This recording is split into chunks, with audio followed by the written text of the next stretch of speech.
In the second edition of the Rothschild dynasty, we are at 1919 and following the First World War. At this stage, Amschel Rothschild has passed on, as well as all of his 5 sons that actually started this dynasty in various countries around the world. We ended with a Versailles Peace Conference that had to decide on reparations that the Germans needed to pay the victors at the end of the First World War. At this historic conference, 117 Zionists that was headed by Bernard Baruch bring up the subject of the promise of Palestine for them. This is where the Germans realize why America had actually turned against them and under whose influence. They realized that it was the Rothschilds. This is extremely important in the context of the build-up to the Second World War, and things will make a lot more sense if you look at things on a larger scale, and especially a large scale that includes the wheelings and dealings of the Rothschild family. The Germans felt that they were naturally betrayed by the Zionist movement that started in America, and they were extremely upset by their actions. The reason they felt betrayed by the Zionists is because up until this point, Germany has actually been an extremely friendly country towards the Jews, and they actually had a very specific Emancipation Edict of 1822 that guaranteed all Jews in Germany all civil rights enjoyed by normal Germans. But this narrative of Germany being friendly to Jewish people had to change because of the Rothschilds, via the agreement with Britain, agreed to bring America into the war. Remember the pogroms we spoke about in the previous video? All these pogroms that happened within Russia and within Poland, where people were just randomly attacked, many of them Jewish people. At the time of this happening, Germany was the only country in Europe that did not place any restrictions on Jewish people. They even gave them refuge when they had to flee from Russia after the first attempted communist coup failed there in 1905. The handover of Palestine to the Jewish people was a very important part of the post-First World War plan, and the Rothschild held up their side of the bargain, and they ended up spilling millions of people's innocent blood, and Palestine was confirmed a Jewish homeland. And while the handover to the Rothschilds took place, because they need to keep it under British control, because the Rothschilds control Britain. At this particular time in world history, only about 1% of the population of Palestine was Jewish. It'll be interesting for you to note at this time that the main boss of the Versailles Peace Conference was Baron Edmund de Rothschild. This conference would also be the start of this idea that would build up to what would later become the United Nations. So the Versailles Peace Conference is used by the Rothschild to set up a world government under the pretext of ending all wars, which they actually ended up creating. This attempted one world government at the time was called the League of Nations. Fortunately, there were not enough countries that accepted it, and this idea soon died off. But it's not that they would end up trying. On March 29th of 1919, the Times of London, a newspaper, reported of the Bolsheviks in Russia.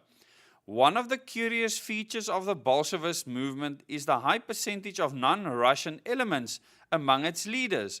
Of the 20 or 30 commissaries or leaders who provide the central machinery of the Bolshevist movement, not less than 75% were Jews. Remember that the Rothschilds were extremely angry with the Russian government because they were not allowed to start a central bank within their nation.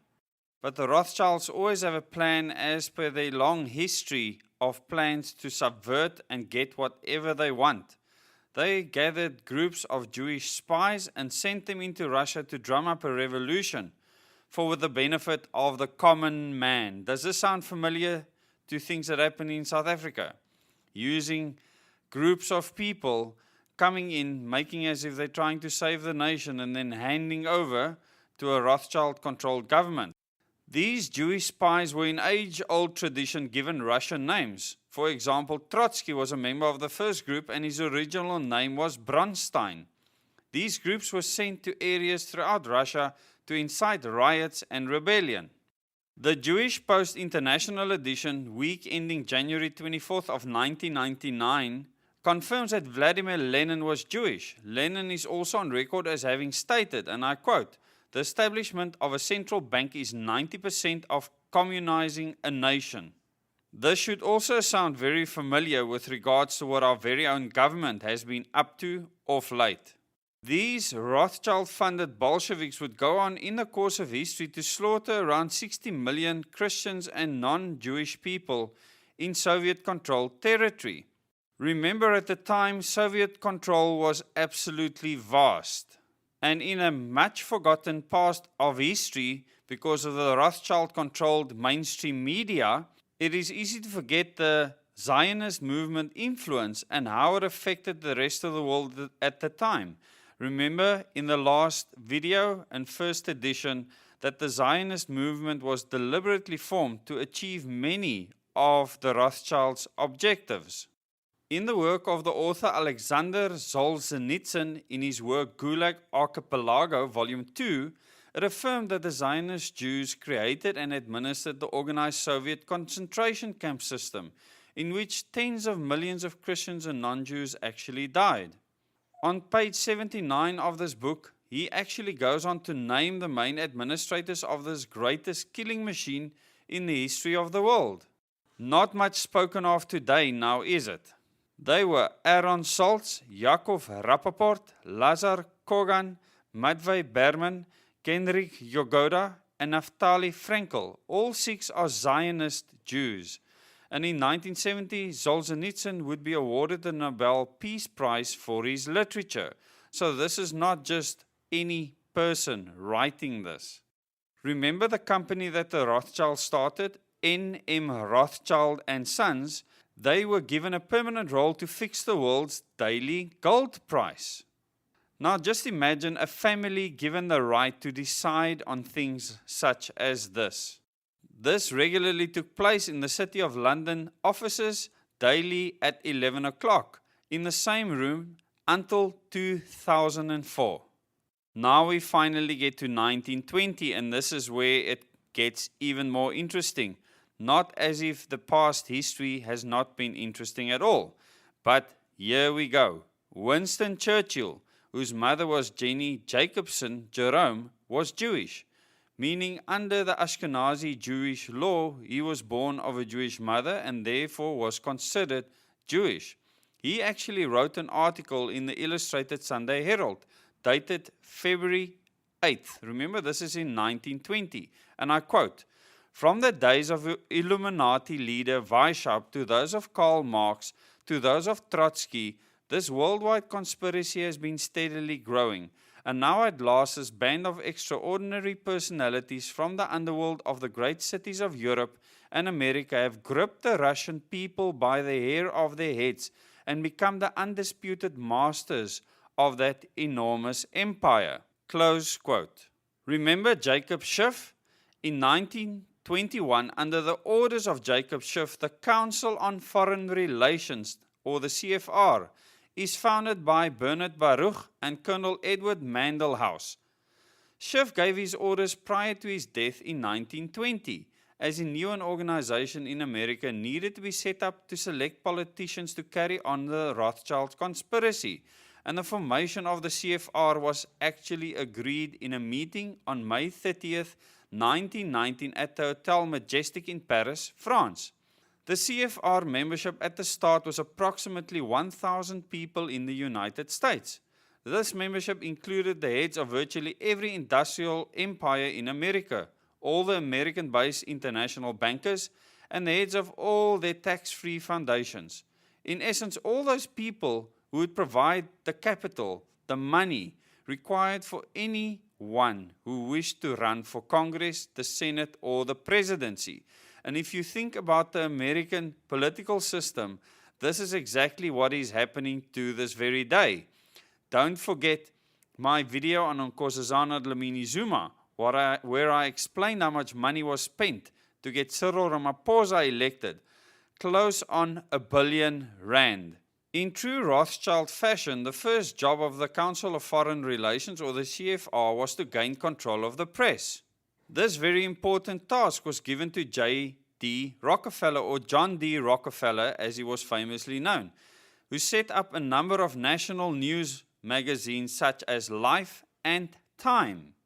He also financed Samuel Newhouse to buy up and establish a chain of newspapers all across the country, and Eugene Meyer also, who would go on to buy up many publications such as the Washington Post, Newsweek, and the Weekly Magazine. The Council on Foreign Relations also had to, very importantly, get control of radio, television, and obviously the motion picture industry, basically Hollywood. This task was split among the international bankers from Kuhn Loop, who we spoke of before, Goldman Sachs, the Warburgs, and the Leymans. Now we move on to 1925. This year's Jewish Encyclopedia states of the existence of Jews who represent approximately 90% of so-called world Jewry, with a startling admission that the so-called enemy of the Jews, Esau, also known as Edom, see Genesis 36 with verse 1 if you want a biblical reference, now actually represents the Jewish race. When on page 42 of the volume 5, it is stated, Edom is in modern Jewry. Now, I am by no means saying personally that this is true. What I am showing is that in history, that the people stated that it was so, whether true or not. These very complicated statements that are difficult to verify has caused a lot of anti-Jewish sentiment and has caused many people's deaths throughout the world. This entire notion that the majority of the Jewish nation, or 90% of them, considered as Ashkenazi Jews, were actually Gentiles, caused huge problems at the time. I want to make it clear at this time that this is only for historic information and that I personally do not lay claims to any of these things said in that time or what people would believe on a religious basis with regards to where Jewish people come from. In 1926, N.M. Rothschild & Sons refinanced the Underground Electric Railway Company of London Limited, which has a controlling interest in the entire London Underground transport system. And Morris de Rothschild has a son, Edmund de Rothschild, to help continue the Rothschild dynasty. In 1929, famously, the Rothschilds crashed the United States economy by contracting the very money supply that they need. In 1930, their power base increases. The Rothschild starts the very first World Bank, or the Bank for International Settlements, or the BIS, and it's established in Basel, Switzerland, the same place as where 33 years earlier the first ever World Zionist Congress was held. Remember, I covered that in the previous video, just in case you need to refresh yourself.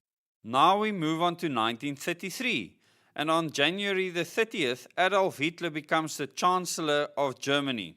He drives Jews, many of which were communist, out of governmental positions within Germany. As a result of this, in July, the Jews hold a world conference in Amsterdam, during which they demand that Hitler reinstate every Jew back to his former position. Hitler refuses to reinstate these people, and as a result, someone from my previous video, Samuel Untermyer, who blackmailed President Wilson, remember, for his affair, and is now the head of the American delegation and the president of the whole conference, returns to the United States and makes a speech on radio, which was transcribed from the New York Times on Monday, August 7, 1933. In the speech, he made the following statements, and I quote, "The Jews are the aristocrats of the world. Our campaign is the economic boycott against all German goods, shipping and services. What we are proposing is to prosecute a purely defensive economic boycott that will undermine the Hitler regime and bring the German people to their senses by destroying their export trade on which their very existence depends. Each of you, Jew and Gentile alike, must refuse to deal with any merchant or shopkeeper who sells any German-made goods or who patronizes German ships or shipping. Close quote. As 2/3 of Germany's food supply had to be imported and could only be imported with the proceeds of what they exported, if Germany could not export, 2/3 of Germany's population would starve to death, as there would be not enough food for more than 1/3 of the population. As a result of this boycott, Jews throughout America would protest outside and damage any stores in which they found any products with "Made in Germany" printed on them, causing stores to have to dump these products or risk bankruptcy. Once the effects of this boycott began to be felt in Germany, the Germans, who had demonstrated no violence towards the Jews up to this point, simply began boycotting Jewish stores in the same way the Jews had done to stores selling German products in America. Now, it's important to note at this point that it was a Zionist movement that incited all of this, that you cannot bring all Jewish people into this equation, that it was driven by Rothschild influence. Remember that the Rothschild plan is to actually finance both sides of a war, and this will become very clear when it came to the build-up of the Second World War. Remember that their main aim is a new world order with a new one world government and a one world leader. If you do not have this main goal in sight, very few things would actually make sense. The Rothschilds finance IBM and supply machines to the Nazis, which produce punch cards to help organize and manage the initial identification and social expulsion of Jews, the confiscation of their property, and their extermination. On November 16 of this year, President Roosevelt recognizes the Zionist regime of Stalin in Russia without consultation with Congress, even as 8,000 Ukrainians march in protest in New York itself. Also in this year, President Roosevelt, who was actually born of a Jewish mother, therefore under the Ashkenazi rules of being Jewish, he would be seen as a Jew, he orders that the all-seeing eye should be placed on all new dollar bills along with the motto Novus Ordo Seclorum. This is Latin for a new order of the ages. In 1934, Swiss banking secrecy laws are reformed and it becomes an offense resulting in imprisonment for any bank employee to violate bank secrecy, all serving the Rothschild purposes. This is all in preparation for the Rothschild-engineered Second World War, in which, as usual, they will fund both sides. In 1934, Edmund de Rothschild dies. In 1936, with regard to the increase in anti-Semitism in Germany, Samuel Landman, and at the time he was a secretary to the World Zionist Organization, in his 1936 book Great Britain, the Jews and Palestine, states the following of the United States' entry into World War I, and I quote, "The fact that it was Jewish help that brought USA into the war on the side of the Allies has rankled ever since in German, especially Nazi minds, and has contributed in no small measure to the prominence which anti-Semitism occupies in the Nazi program." Close quote. In 1938, on the 7th of November, a Jewish person, Herschel Greenspan, assassinated Ernst von Rath, a minor official at the German embassy in Paris. As a result of this, German hostility towards Jews in Germany started to turn violent. The Rothschilds' Austrian banking house in Vienna, SM von Rothschild und Sonne, closes then following the Nazi occupation of Austria. In 1939, IG Farben, the leading producer of chemicals in the world and the largest German producer of steel, dramatically starts to increase its production. This increased production is almost exclusively used to arm Germany for the Second World War, so they were preparing well before the time. This company was controlled by the Rothschilds and would go on to use Jews and other disaffected peoples as slave labor in the concentration camps.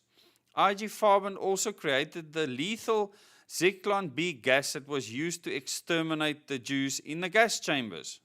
On the 1st of September of that year, the Second World War starts when Germany invades Poland. This was because the German leadership were a Christian leadership, who understood that Soviet Russia was led by Rothschild-funded communists, and they feared that as the Soviet Union grew in strength, these Jewish communists would invade and wipe all the Christians off the map. In 1940, Hans-Jürgen Kuhler in his book Inside the Gestapo states the following of Maria Ann Schicklgruber, Adolf Hitler's grandmother. And I quote, "A little servant girl came to Vienna and became a domestic servant at the Rothschild mansion, and Hitler's unknown grandfather must be probably looked for in this magnificent house." Close quote. This was backed up by Walter Lange in his book The Mind of Hitler, in which he states, and I quote, "Adolf's father, Alois Hitler, was the illegitimate son of Maria Ann Schicklgruber. Maria Ann Schicklgruber was living in Vienna at the time she conceived. At that time, she was employed as a servant in the home of Baron Rothschild.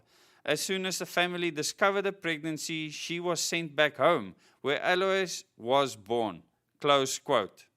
Obviously, on the surface, it would appear that Hitler was unlikely to be a Rothschild, but then again, when you discover the benefits that the Rothschilds got out of this war, both financially and politically, a Rothschild connection does not appear as outlandish as it may initially seem. There is obviously no solid proof for any of these assertions, but the mind wanders. In 1941, President Roosevelt takes America into the Second World War by refusing to sell Japan any more steel, scrap, or oil. Japan was in the midst of a war against China, and without that scrap, steel, and oil, Japan would be unable to continue that war. Japan was totally dependent upon the United States for both steel, scrap, and oil. Roosevelt knew this action would provoke the Japanese to attack America, which they subsequently did at Pearl Harbor. Now things get really interesting. In 1942, Prescott Bush, does that surname sound familiar? Father of future American President George Herbert Walker and George W., has his company seized under the Trading with the Enemy Act. He was funding Hitler from America, whilst American soldiers were being killed by German soldiers. Jewish people are also being slaughtered by these same soldiers. Interestingly, the ADL never criticizes any of the Bushes for any of these actions. The ADL, of course, being the Defense League. On February 18th in 1943, the Zionist Isaac Greenbaum, head of the Jewish Agency Rescue Committee, in a speech to the Zionist Executive Council states, and I quote, "If I am asked, could you give from the UJA, United Jewish Appeal, monies to rescue Jews? I say no, and I say again, no." Close quote. He then went on to state, and I quote, "One cow in Palestine is worth more than all the Jews in Poland." Close quote. This should of course not come as any surprise, because the whole idea of Zionist support for the slaughter of innocent Jewish people was to scare the survivors into believing that their only place of safety was Israel, and they would eventually flee to that place.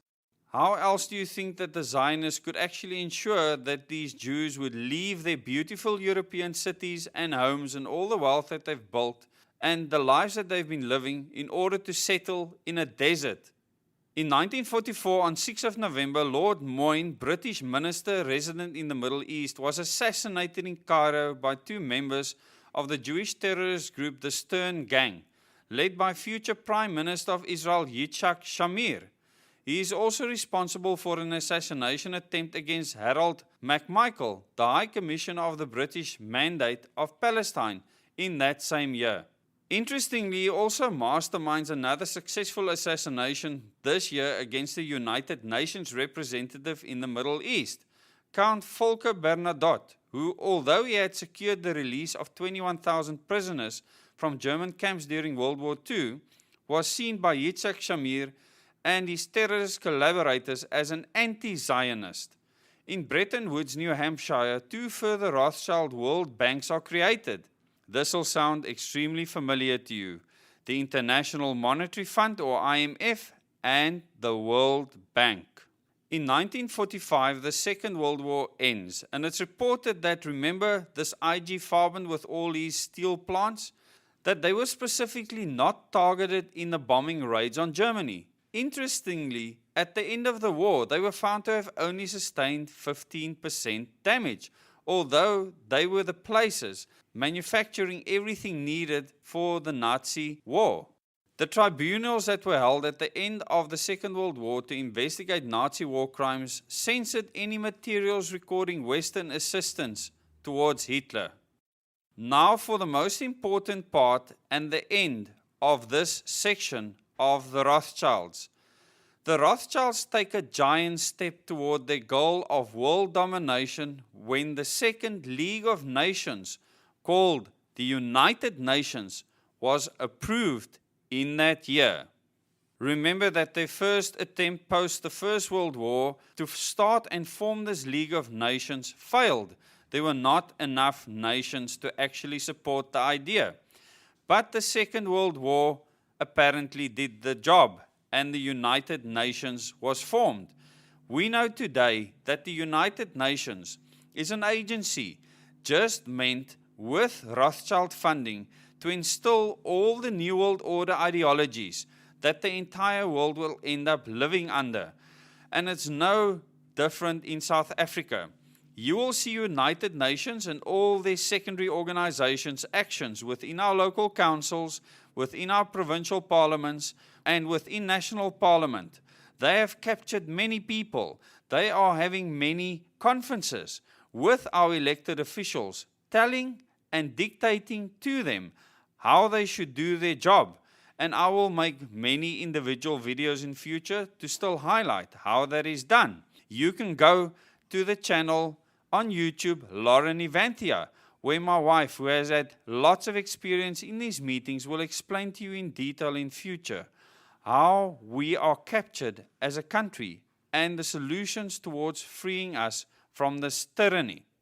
In the third edition of the Rothschild family and the Rothschild dynasty, I will cover the period post the Second World War and the formation of the United Nations all the way up till today,